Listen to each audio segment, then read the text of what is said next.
네, 오늘 나눠드린 제목이 뭐죠? 죄가 드러남. 죄가 드러남. 다 그 구절 보셨죠?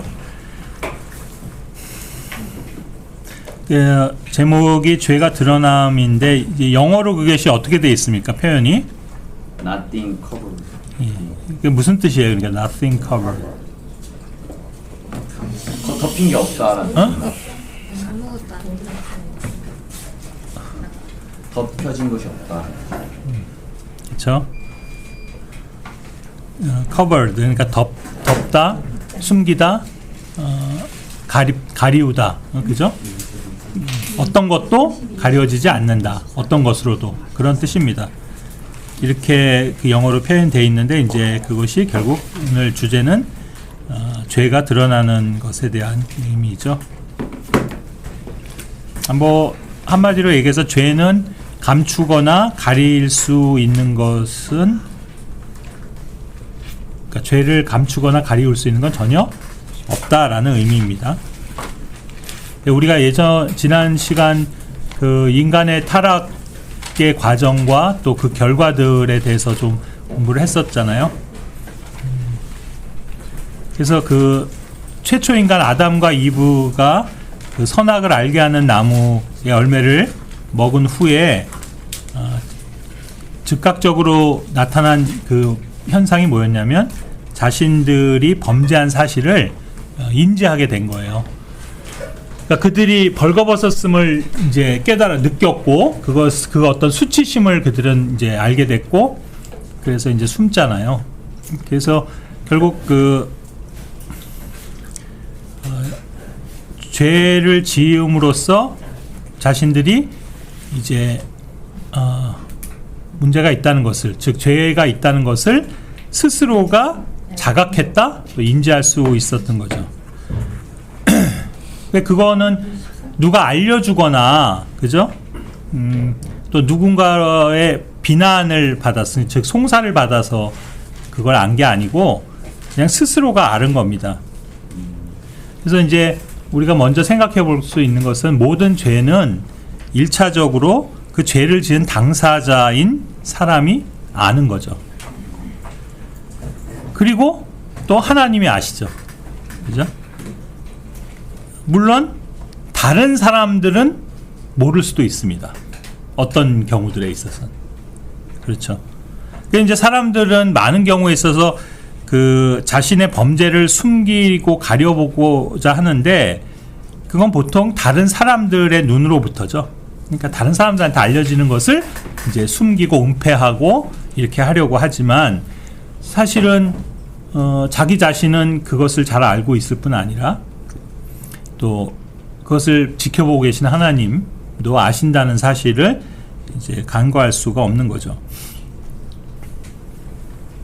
문제는 비록 다른 사람들에게는 자신의 그 죄가 알려지지 않게 만들 수 있을지는 모르지만 자기 자신과 하나님께는 그것이 불가능한 일입니다. 그래서 인간은 죄를 지을 경우에 즉각적으로 자기 자신이 그것을 아는 거죠. 그것은 이제 사람들은 양심의 기능이 있기 때문이라고 말하기도 하지만, 사실은 어찌 보면 그것이 죄의 속성이기도 해요. 이게 무슨 말이냐면 오늘 제목에도 나타나 있고 그 구절, 대표 구절 우리 보는 것처럼 그 죄 자체가 그 죄를 결국 드러낼 수밖에 없는, 드러나지는 이제 그런 뭐 속성이라고 그럴까요? 뭐 기능이라고 그럴까? 그런 걸 갖고 있는 거죠. 꼭 그러니까 양심의 가책을 받았기 때문에만 아는 건 아니에요. 왜냐하면 오늘날 많은 사람들은요, 또 실제로 죄를 짓고도 양심의 가책조차를 못 느낀 사람들도 많아요. 특히 어떤 죄들에 대해서 세상 사람들은. 그러니까 그것이 꼭 뭐 양심이 있어서라기보다는 여기에서 지금 오늘 다루고자 하는 주제의 그 결론적인 부분은 뭐냐면, 죄라는 것은 결국 그것이 아무것도 없었던 것처럼 결코 끝날 수 없는 것이다는 걸 강조하는 거예요. 죄는 반드시 그것에 대한 어떤 결과를 가져오고, 또 죄가 가져오는 그 어떤 부정적인 영향들이 분명히 있다는 것을 이제 말을 하는 거죠. 그래서 이제 좀 의인화해서 죄를 사람으로 표현해서 좀 쉽게 설명을 하자면 이런 거죠. 예. 죄는 그러니까 항상 나 여기 있어 라고 말한다는 겁니다. 그러니까 결코 자기를 숨기는 법이 없는 거예요.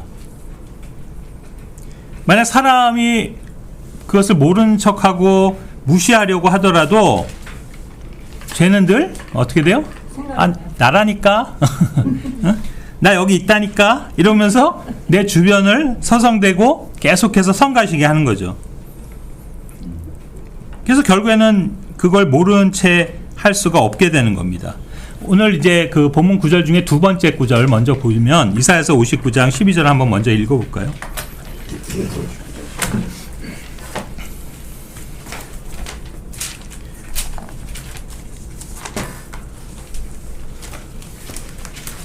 다 같이 읽을까요? 네. 시작. 이는 우리의 불법들이 당신 앞에서 늘어났고 우리의 죄들이 우리를 대적하여 증언하기 때문이요 우리의 불법들이 우리와 함께 있고 우리의 죄악으로 말하자면 우리가 그것들을 알기 때문이다. 예, 지금 이 구절이 말하잖아요. 죄는 나와 함께 있고, 예? 그 불법들이 또 나는 역시 그 사실을 잘 알고 있다는 겁니다. 아까도 얘기한 것처럼 비록 삼자 다른 사람들은 모를 수 있습니다. 마치 좀 비유를 들자면요. 좀 약간 비유가 그렇긴 한데 이 방귀를 뀌는 거를 생각을 해보면요. 그래서 한 공간에 여러 명이 모여 있는데 누군가 방구를 껴요. 근데 뿡 하고 소리를 내서 끼면 다 알죠. 누가 꼈는지. 그죠? 제가 만약 소리를 뿡 하고 방귀를 끼면 여기 있는 분들이 다 방귀 꼈네 딱 안단 말이죠.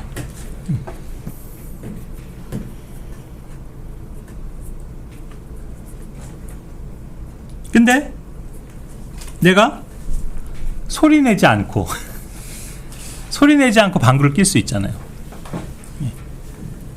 그러면 어떻게 돼요? 그 방귀를 낀 나는 그걸 알지만 근데 다른 사람들은 소리를 못 들었으니까 모를 수 있는 거죠. 이제 그런 경험도 있는지 모르겠지만 예를 들자면 5명이 차를 타고 꽉 찼어.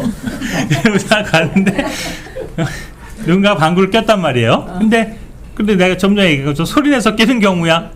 방구 꼈네 그러고 막 할 수 있는데 내가 소리를 안 내고 방구를 꼈다고 쳐보자고요. 그러면 내가 방구 낀 거를 다른 사람들은 모를 수 있지만 문제는 뭐예요?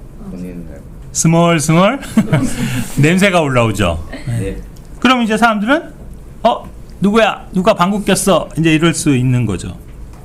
근데 만약 내가 시치미를 뚝 대고 나 안 낀 것처럼 가만히 있으면 결국 물론 그 5명 중에 누가 한 사람이 낀 건 맞지만 정확하게 누가 꼈는지 알 수 없는 거예요. 다른 사람들은. 물론 거기서 큰 목소리를 내면서 누구야 도대체 누가 방구 꼈어 막 창문 열어 막 이렇게 막 하는 사람은 일반적으로는 자기는 안 꼈으니까 그럴 수도 있지만 또 경우에 따라서는 꼈는데도 자기가 아닌 거를 자기라는 거를 또 어떻게 보면 못 알아채게 하기 위해서 더 뭐 그럴 수도 있고 하여튼 어쨌든 분명한 건 소리가 나지 않는 이상엔 분명히 냄새는 나지만 내가 방귀 낀 거를 숨길 수는 있겠죠. 다른 사람들 그것을 누가 꼈는지는 알아챌 수가 없는 겁니다. 그래서 만약 내가 끝까지 잡아떼면 가만히 있으면 내가 꼈다는 거를 알 수 없습니다. 하지만 나는 알죠. 그 방귀를 낀 나 본 당사자인 나는 안단 말이에요. 마치 죄라는 것은 이처럼 그 방귀 소리를 숨길 수는 있지만 냄새가 남으로써 결국 그것을 숨길 수 없는 것처럼 결국 죄는 반드시 드러난다는 거예요.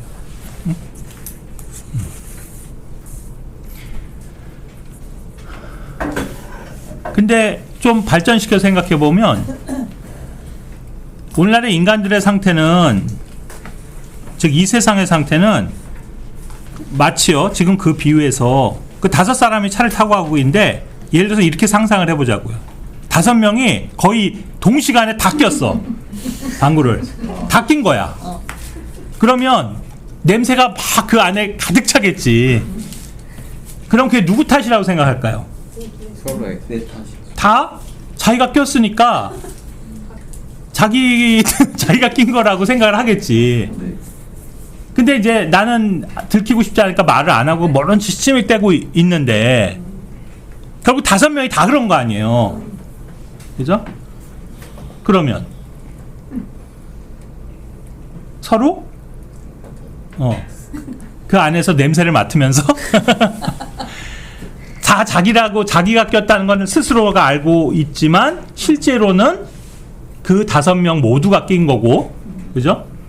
그 안에 그래서 냄새가 진동하는 것이 다 자기가 한 거라는 걸 자기 스스로는 알지만 다른 사람 때문이라고 생각하지 못하죠. 그러나 분명한 건 이제 그 안에 그렇게 방귀 냄새가 이제 진동을 하게 되는 그런 상태가 바로 이 세상 상태가 아닌가 싶어요. 뭐냐면 이 세상의 모든 사람들이 다 죄를 짓고 다 그 안에서 살아가는데 아닌 척 하는 거지 거기서. 그러니까 아까도 얘기했지만 만약에 내가 한 사람이 꼈을 경우에는 누구야 도대체 누가 방구 낀 거야 이렇게 막 고약해 막 이렇게 하는 사람이 나올 수 있지만 아마도 그 5명이 다 꼈다 그러면 아무도 그 얘기도 안 할 거야 아마. 그냥 나는 아닌 척하고 다 가만히 있겠죠. 네? 그래서 아무 문제 없는 것처럼. 그러나 실제로는 뭐 5명이 다 꼈으니 그 안이 얼마나 그 냄새가 지독하겠어요. 이건 정말 좀 지저분한 비유긴 하지만 이 세상이 그런 형국인 거예요.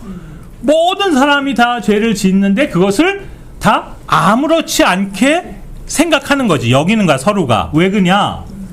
내가 꼈기 때문에 그것이 자기한테 돌아오는 것을 피하고 싶어서 모면하고 싶어서 자기는 아닌 척하고 있지만 실제로는 낀 거고 그것이 사실 알고 보니까 나만 낀 게 아니라 다 그런 거지. 그러니까 다 죄를 진 죄인들이고 그런 사람들이 섞여서 살고 있으니 이 세상이 얼마나 정말 냄새나는 그런 세상이 됐겠냐 하는 거예요. 그래서 죄라는 것은 이처럼 비록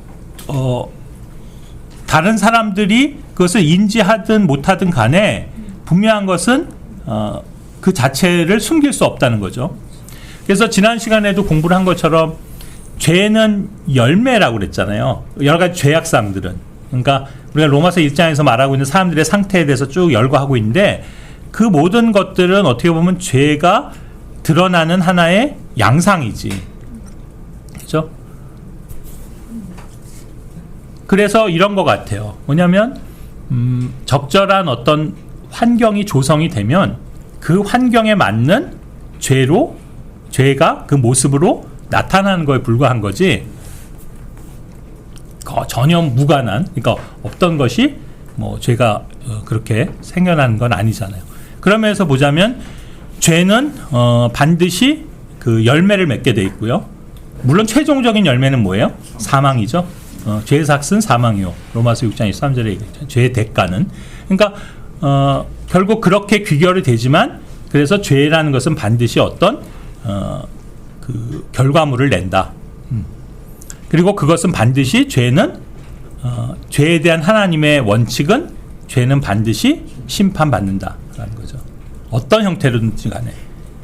그래서 어떤 죄는 즉각적으로 심판을 받기도 하고요. 또 어떤 죄는 심판받기까지 조금 시간의 간격, 그러니까 시간의 어떤 차이는 있을지 몰라도 그렇게는 될지 몰라도 심판받지 않고 지나갈 수는 없는 거예요. 모든 죄는 반드시 그 대가를 치러야 한다. 이제 이렇게 말을 할 수 있을 겁니다.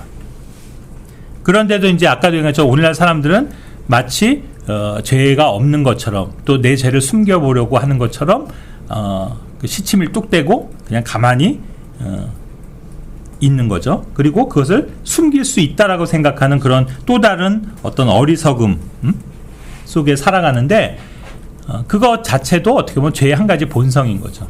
그래서 이제 다시 우리가 그 최초인가 아담과 이브가 죄를 지은 이후의 그 행동을 보면요. 그들이 죄를 지었다는 걸 스스로 인지하는 했을 때 제일 먼저 한 행동이 뭐예요? 기억나세요? 예? 자기 몸을 자기 몸을 가렸어. 가렸어요. 그렇죠? 그러니까 옷을 해입었죠. 그래서 부끄러움을 가려보려고 했어요. 뭘로요? 나무 무화과 나무 잎으로. 그죠? 그게 창세기 3장 7절인가 나오죠. 첫 번째로 한 행동이 그거예요. 죄를 가리워 보고자 했어요. 가리려고. 그래서 무언가 다른 것으로 그것을 이렇게 덮으려고 한 거죠. 그래서 그들이 선택한 건 무화과 나무 잎이었어요. 이게 우리가 그 에덴 동산에서 발견된 여러 가지 대표적인 나무, 식물들 중에서 이제 세 번째 구체적인 이름이 거명되는 식물이 나오는데, 나무가 나오는데 그게 무화과예요.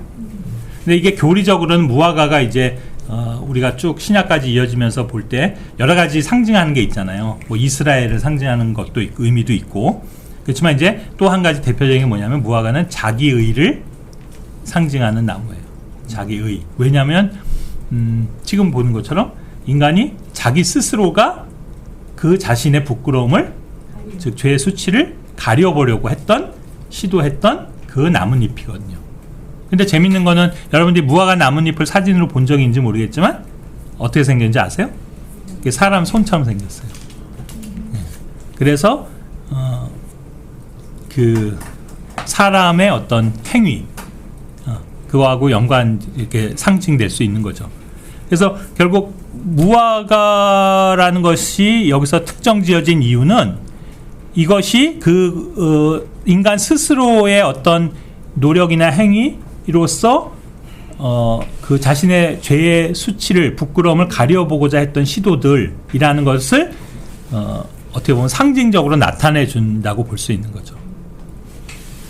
그래서 이렇게도 연결이 될 수 있죠. 여러분들이 그 사건을 기억하는지 모르겠는데 요한복음 1장에 가서 보면 나다나엘이라는 인물이 등장해요. 그가 예수님을 처음 조우하는, 대면하게 되는 장면이 나오는데 예수님이 말씀을 하셨잖아요. 나다나엘, 너는 참 이스라엘 안에서 선한 자다. 이렇게 했을 때 깜짝 놀라서, 당신이 선생님이 나를 아십니까? 도대체 내가 누군지 알고 나에 대해서 이렇게 말씀하십니까? 그랬을 때 뭐라고 했어요? 내가 이미 네가 무화과 나무 밑에 있는 너를 보았다라고 얘기했거든요. 그 말을 들었을 때 나다나엘이 깜짝 놀랐거든요.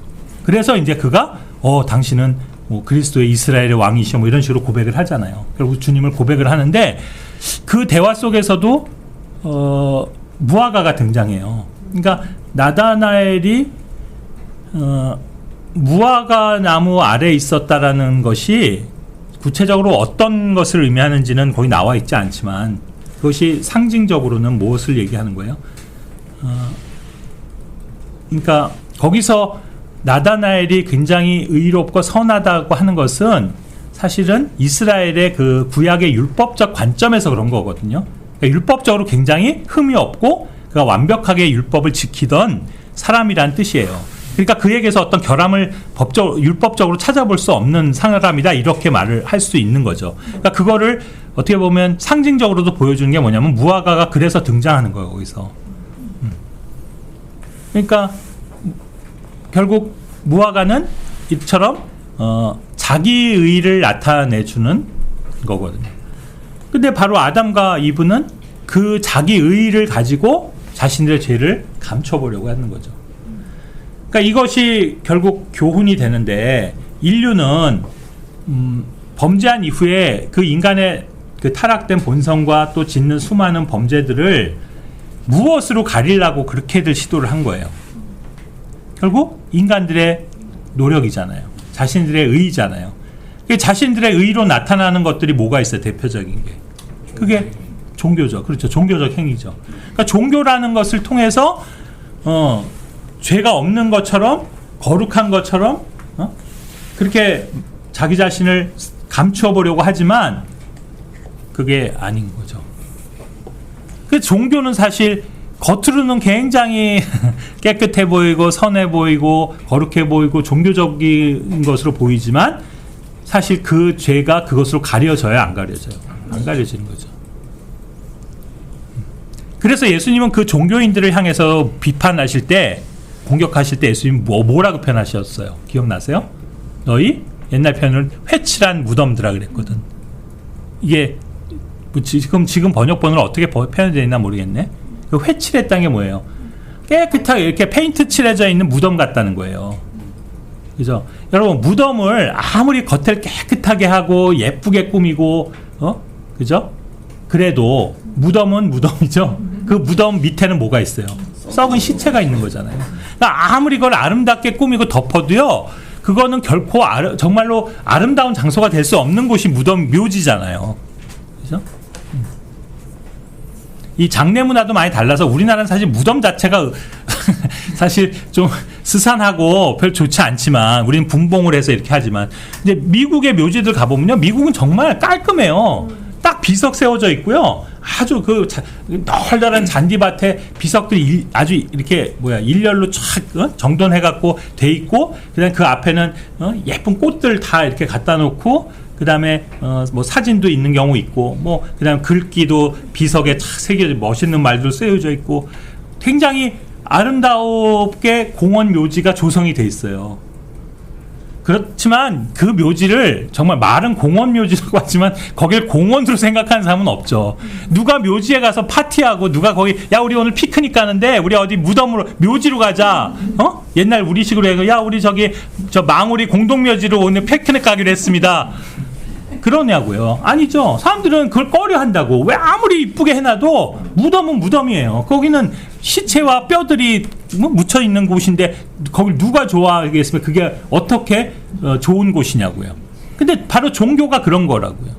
겉으로는 굉장히 단장을 잘하고 사람들 앞에서 굉장히 선하고 의롭고 거룩한 척 하지만 그 이면에 그 더러움은, 그죠? 그 죄악의 그것은 아까 그 방귀 냄새처럼 숨길 수가 없다고. 그 더러움의 냄새를 가릴 수가 없다는 거예요. 이게 자기 의거든요. 근데 뭐 보십시오. 종교뿐이에요. 사람들이 시도해온 자기 의라는 거는 종교가 뿐이 아니고요. 뭐 철학이라든가, 그렇죠? 뭐 교육이라든가, 또 여러 가지 뭐 이렇게 뭐 향상된 문화라든가, 뭐 이렇게 그러니까 문명화된 이런 것들이 사람들을 굉장히 뭔가 좀 달라지게 바뀐 것처럼 꾸며낼지는 모르지만 실제 그 이면에는 똑같은 거죠. 여전히 그들의 죄는 그 안에서 썩고 있는 거예요. 그래서 그것은 계속 냄새나고 정말로 정말 그 자체가 완전히 치워지지 않는 이상은 그거는 어떻게 해도 그 죄의 냄새를 가시우게 할 수 있는 방법은 없는 거예요. 그래서 죄는 이렇게 그런 속성을 갖고 있는 거죠.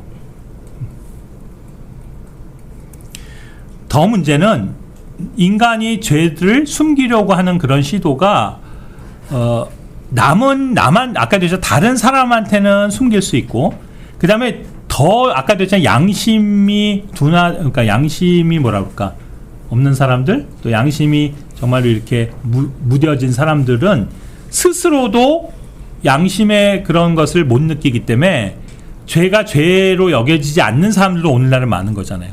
그래서 자기가 죄를 짓고도 자기가 죄를 지은 것조차도 모르는 사람도 사실은 많다고요. 그러니까 어떤 경우는 자기도 모르는 경우도 있는 거지, 이렇게 죄라는 건. 그 정도로 만성화돼 있고 만연해 있는 거예요.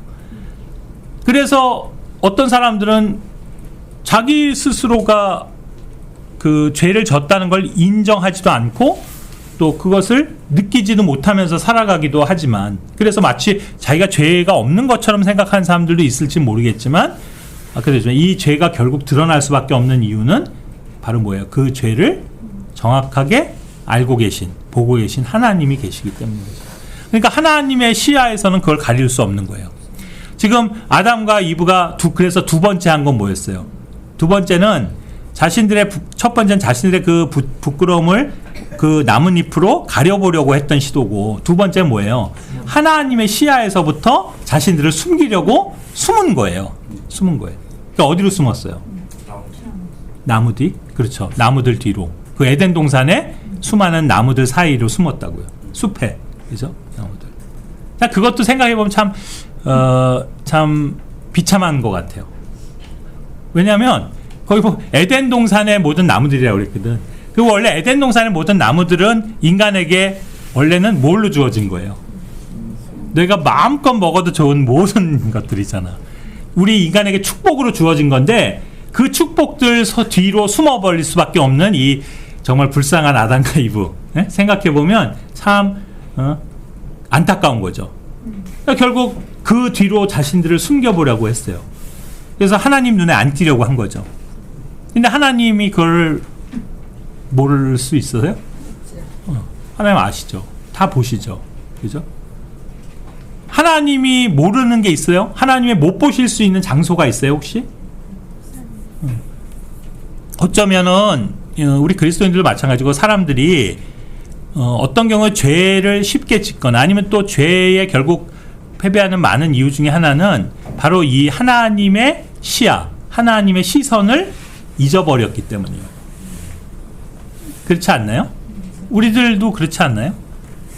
그래서 아무도 다른 사람 보는 사람이 없어. 몰라. 나 혼자 집에 있어. 뭐 CCTV도 없어. 그런데 하나님이 계시고 하나님이 나를 알고 계시고 보고 계신다는 사실을 내가 인지한다면, 인식한다면 죄를 짓기 쉽지 않겠죠. 근데 그걸 잊어버리기 때문에 아무도 없다고 생각하는 거예요. 나 혼자 있다고 생각하는 거지. 하나님은 안 보이니까. 사람만 없으면 없는 거야, 사람이. 그러니까 보통 범죄하는 사람들이 사람 눈에만 안 띄면 자기는 완전 범죄했다고 생각하는 거잖아요. 그리고 CCTV 사각지대에서만 내가 범죄를 저질러도 난 안 잡힐 자신 있다고 생각하는 거죠. 안 잡힐 수 있어요. 물론 사회에서는. 이 세상에서도 완전 범죄는 없었는데 실제로 이 세상에서 완전 범죄는 있어요. 그러니까 사람들 사이에서는 사람의 눈은 충분히 속일 수 있고 사람한테는 안 걸릴 수 있거든. 근데 문제는 하나님께는 안 걸릴 수 있냐고요. 하나님이 안 보실 수 있는 곳이 있어요? 없잖아요. 그걸 얘기하는 게 시편 139편이잖아요. 시편 139편 한번 찾아보실래요? 그분은 멀리서도 내 생각들을 아시고 다 이해하시고 나를 다 아신다고 그랬죠. 보신다고 그랬잖아요. 심지어는 나를 꽁꽁 숨기려고요. 진짜 컴컴한 완전 이렇게 빛 하나 없는 어두침침한 창고 속에 나를 가려 숨겨도 그 안에 숨어도 하나님께는 그 어둠조차 뭐라고 했어요? 빛과 같다 그랬어요. 빛. 환하게 보이시는. 거기 한번 읽어보실래요? 찬영 형제 시편 139편 2절부터 한번 몇 절 읽어보실래요? 네. 당신께서 저의 앉는 것과 저의 서는 것을 아시나니 멀리 떨어진 데서 저의 생각을 이해하시나이다. 당신께서 저의 행로와 저의 눕는 것을 둘러싸시나니 저의 모든 길들에 익숙하시나이다. 보소서 오 주여 이는 저의 혀 안에 말이 한마디도 없으나 당신께서는 그것을 완전히 아시기 때문이니이다. 당신께서 저를 앞뒤에서 에워싸셨고 당신의 손을 저의 위에 얹으셨나이다. 그러한 지식이 저에게 너무 경이롭나이다. 그 지식은 높아서 저는 그것에 도달할 수 없나이다. 제가 당신의 영을 떠나 어디로 가리이까? 혹은 제가 당신의 면전을 떠나 어디로 도망하리이까? 만일 제가 하늘 속으로 올라갈지라도 당신께서는 거기에 계시나이다. 보소서 만일 제가 지옥 속에 저의 침상을 마련할지라도 당신께서는 거기에 계시나이다. 만일 제가 아침에 날개들을 취하여 바다의 맨 끝 부분들 속에 거할지라도 심지어 거기에서도 당신의 손이 저를 이끄시리니 당신의 오른손이 저를 붙드시리이다. 그죠? 어디로 하나님 면전을 피해서 우리가 숨거나 도망갈 데가 어디 있겠어요? 네? 지옥을 가도 하나님은 아시고 저 하늘 위에 올라가도 우주 맨 끝에 가도 하나님이 아시고 근데 우리가 과연 이 지구상에서 어디에 숨을 수 있겠냐고요. 어리석은 생각이에요. 하나님을 피해갖고 내가 하나님께 걸리지 않을 거라고 생각하는 거예요. 심지어는 하나님은 여기서 그것은 뭐냐면 내 행동, 내 일어서심과 앉는 것까지 보신다고 그랬잖아요. 내 눕는 것도 아시고 그러면 내 일거수일투족을 다 보신다는 얘기인데 내 행동만 보시는 게 아니고 거기는 뭐냐면 그 멀리서도 내 생각들까지도 간파하신다는 거예요. 생각으로 짓는 죄까지도 아시는 분이신데 내 행동을 모르시겠냐고요. 이게 얼마나 이게 두려운 사실이에요, 사실. 근데 그런 하나님이라는 걸 내가 망각한 채 살아가니까 우리들이 쉽게 죄를 짓는 거예요. 하나님의 그 시야에서 내가 벗어났다고 생각하는 거죠. 얼마나 어리석은 우리들입니까? 네.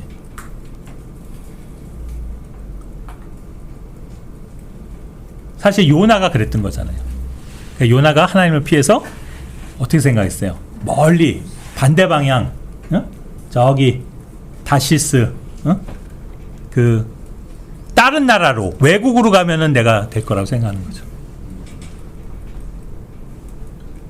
그래서 참 우리 사람들 가운데 보면요, 어리석은 사람들이 뭐냐면 보통 다 그렇잖아요. 우리 세상에서 범죄자들도요, 큰 범죄 저지른 사람들 다 어디로 가요? 해외로 도피해요. 다 밀항선 타고 아니면 뭐 여권 뭐 위조 여권 만들고 아니면 뭐 출국 금지 내려지기 전에 잽싸게 외국으로 튀어갖고 어디 가면은 안 잡힐 거라고 생각하는 거지.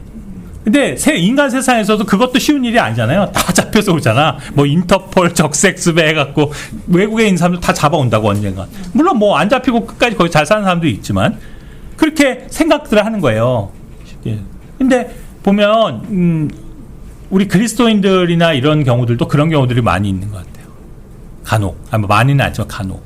뭐냐면 뭔가 뭐 꼭 뭐 죄를 져서가 아니더라도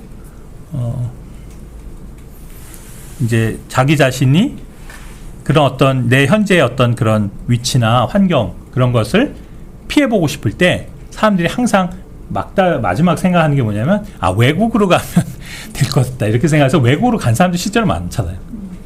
그죠? 도망가면.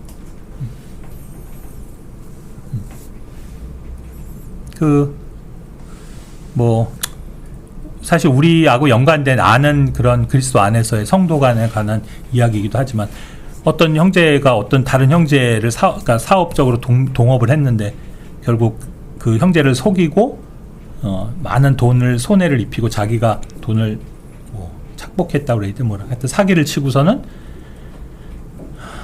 그리스도인 간에 말하는 거예요. 그리스도인이 그리스도인의 사기를 치고서 그 형제가 결국 튀었잖아요. 외국으로 튀었다고 저기 중남미 어디 나라로 튀어버렸어요. 그럼 못 잡지. 못 잡지만 소식은 나중에 다 들어오잖아요. 누가 어디서 봤더라.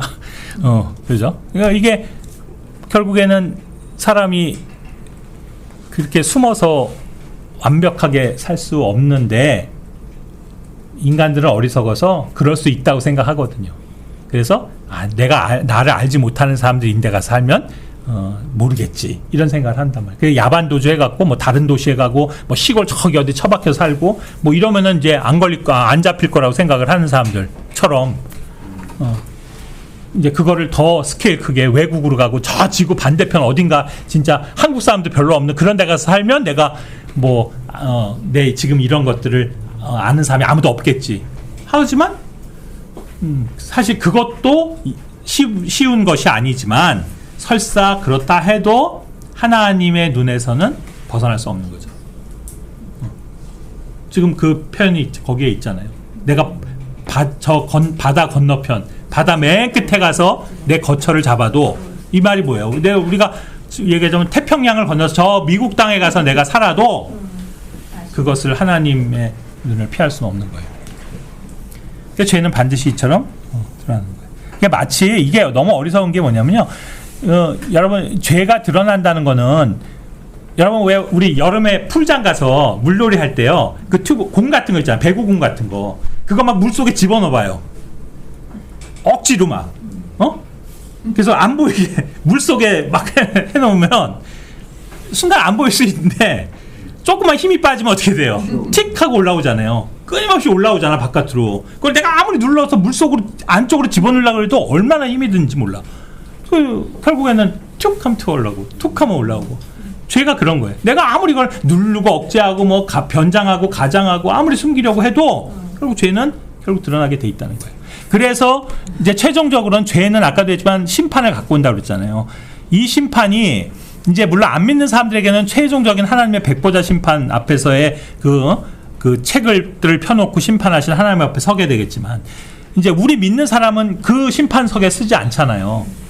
그래서 우리는 뭐 그런 면에서는 우리가 지옥 가는 형벌, 그 최종적인 영원한 사망의 심판을 받는 것으로 연결되지는 않지만 이제 우리들의 어떤 행함에 대해서도 또 우리가 칭찬과 책망을 동시에 받는 이제 그리스도의 심판석 앞에 쓰게 되잖아요. 그런다고 생각해 보았을 때 결국 그리스도의 어떤 보혈의 그 은혜와 능력으로 해결되지 못하는 죄들은 결국 심판석에서 가려지게 될 거잖아요. 그렇게 생각하면 이제 굉장히 두려운 건데, 그래서 바로 성경 말씀 어디죠? 디모데 전서 5장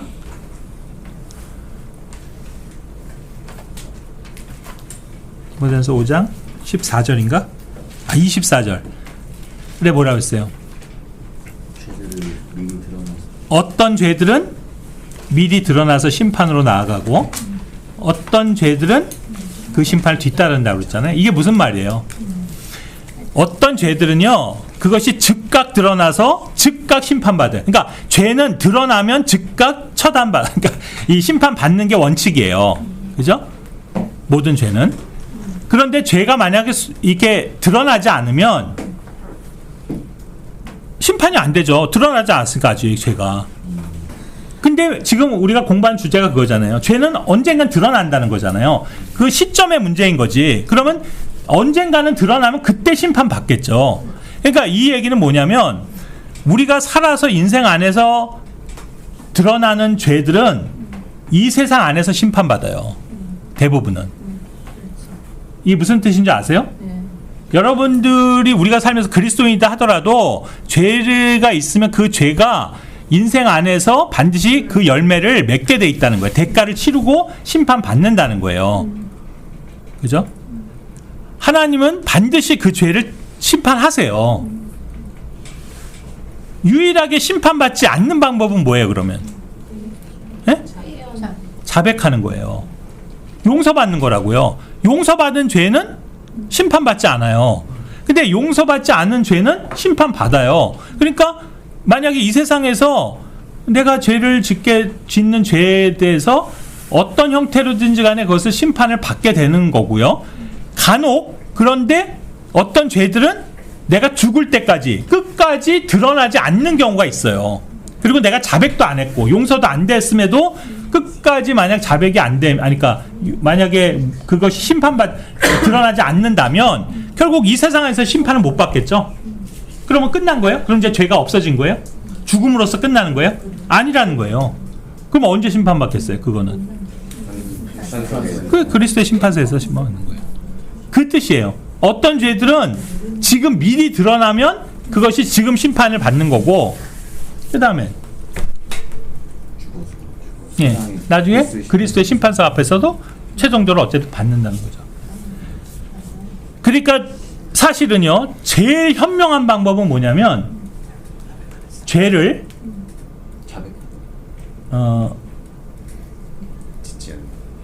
진짜 그러니까 물론 그렇죠. 근데 지은 죄를 제일 좋은 거는 즉시 즉각 처단하는 거예요. 그걸 즉각적으로 심판하는 거라고. 누가요? 내가 내 죄를 심판하는 게 제일 현명한 방법이에요. 그게 뭐예요? 그게 자백이에요. 내가 내 입으로 심판하지 않으면, 내 죄를 심판하지 않으면 그 다음에 누가 심판해요? 주님이 심판할 수도 있고 다른 사람이 심판할 수도 있고, 그렇죠? 그런 거예요. 네? 그래서 만약에 이제 교회적으로도, 교회 원리 안에서도 그런 게 있잖아요. 결국 죄가 내가 그것을 자백하거나 인정하지 않고 어떤 문제가 있을 때, 드러날 때, 그것이 특히 교회적으로 문제가 되면 이제 교회에서도 심판을 하잖아요. 판단을 받는단 말이에요. 그래서 만약에 혼나, 책망을 받아, 그럼 부끄러운 일이고 책망받는 거지만 그래도 그게 또 낫지. 이 세상에서 책망받는 게. 안 그래요? 그렇게 하고서 또 그걸 돌이킬 수 있고 문제가 해결된다고 하면 낫는 거예요. 그러니까 그 교회 원리도 뭐냐면은 어떤 죄 짓는 형제가 있으면 가서 네가 개인적으로 가서 책망하라는 거야. 얘기하라는 거예요. 그래서 그 말을 듣고 그가 돌이키면 그러면 네가 형제를 얻었다. 반대로 얘기하면 그 형제는 내 죄가 심판받은 거예요. 다른 사람에 의해서, 다른 형제에 의해서. 근데 네 말 안 들어. 야, 그러면 그 다음에 2-3명 같이 데려가서 같이 심판해. 이런 얘기예요. 그러면 형제 교회에서 2-3 사람이 가서 형제 이건 잘못이야. 이렇게 또 책망을 해. 근데 그걸 이제 또 겸손한 마음 잘 들어서 그렇군요. 제가 잘못했습니다. 죄를 졌습니다. 인정하고 돌이키면 그러면 또 그는 심판받은 거야. 그 죄에 대해서. 근데 그것도 안 들어. 그럼 이제 그 다음에 어떻게 하라고 했어요? 교회 앞에서, 전체 앞에서 교회 공중 전체가 교회가 본 데서 그를 심판하라는 거예요.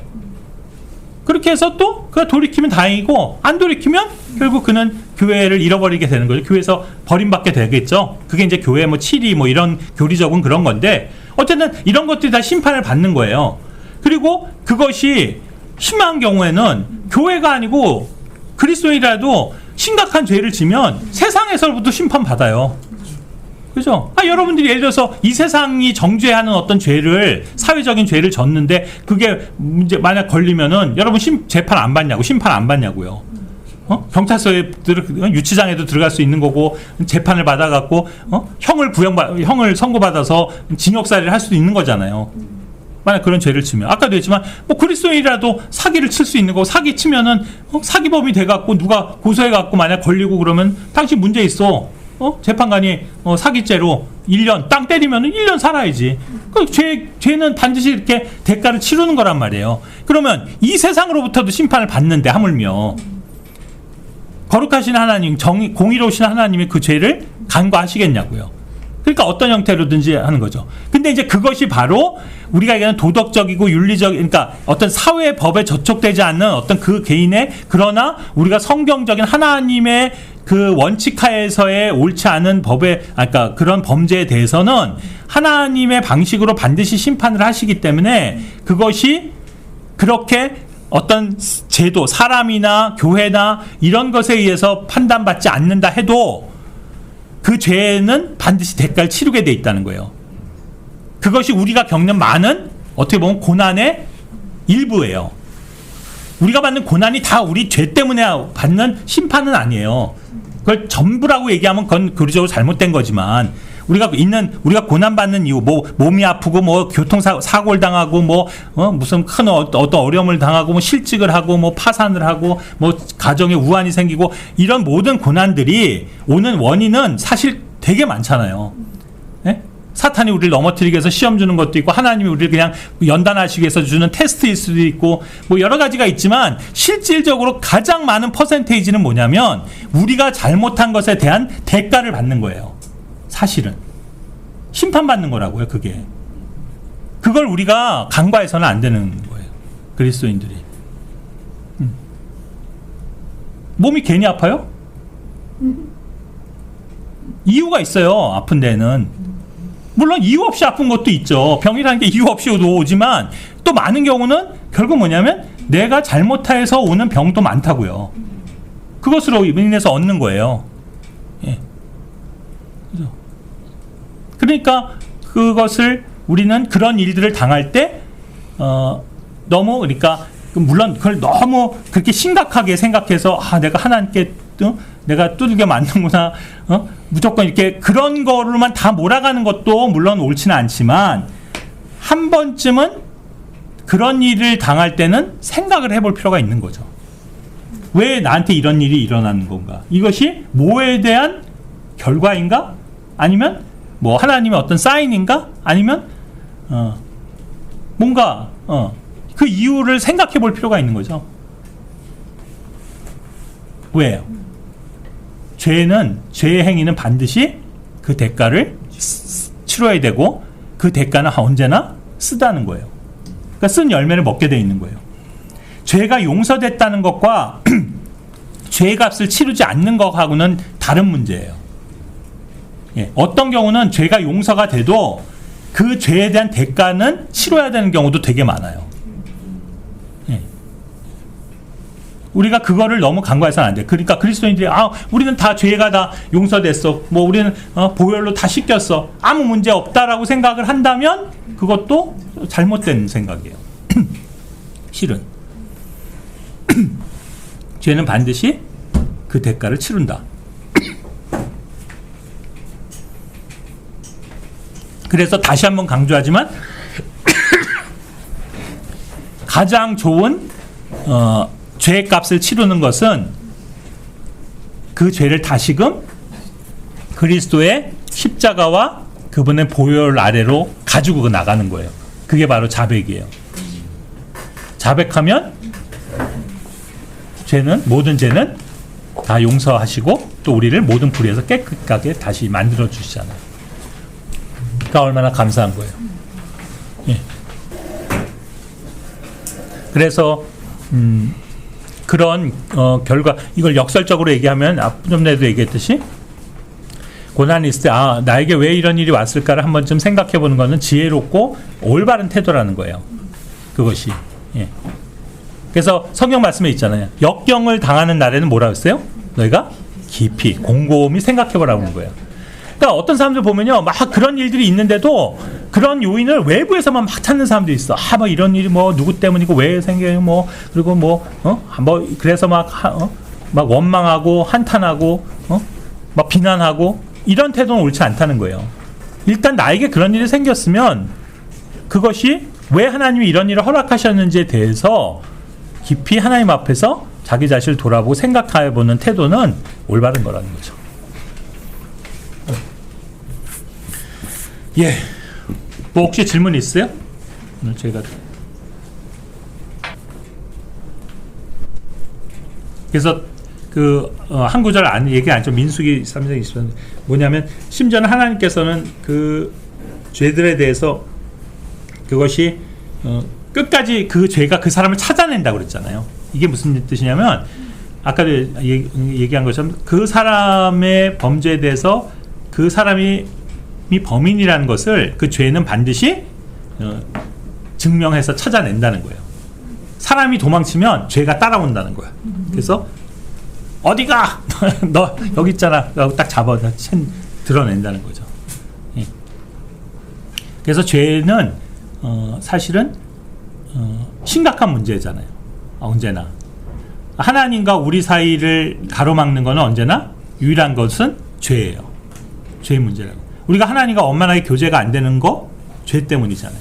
그래서 죄가 있는 상태에서는 결코 우리의 그런 하나님과의 관계가 바를 수 없고, 그래서 물론 아까도 뭐 얘기한 것처럼 성민 형제가 죄를 안 짓느냐 제일 좋겠지만 그럴 수가 없으니 죄를 짓는 경우다 하더라도 그것을 다시금 올바른 하나님의 이런 판단의 방법들에 의해서 심판받는 것이 현명하고 옳은 것이고, 우리가 그렇지 못한 것은 죄는 반드시 그 열매가 쓰다라는 걸 언제나 인식을 해야 될 필요가 있고, 또 그 죄를 아시는 하나님 앞에서 그래서 한편에서 언제나 그 두려움을 가져야 되는 것, 그것이 그리스도인이 가져야 되는 올바른 태도가 아닐까 그런 생각을 하게 됩니다.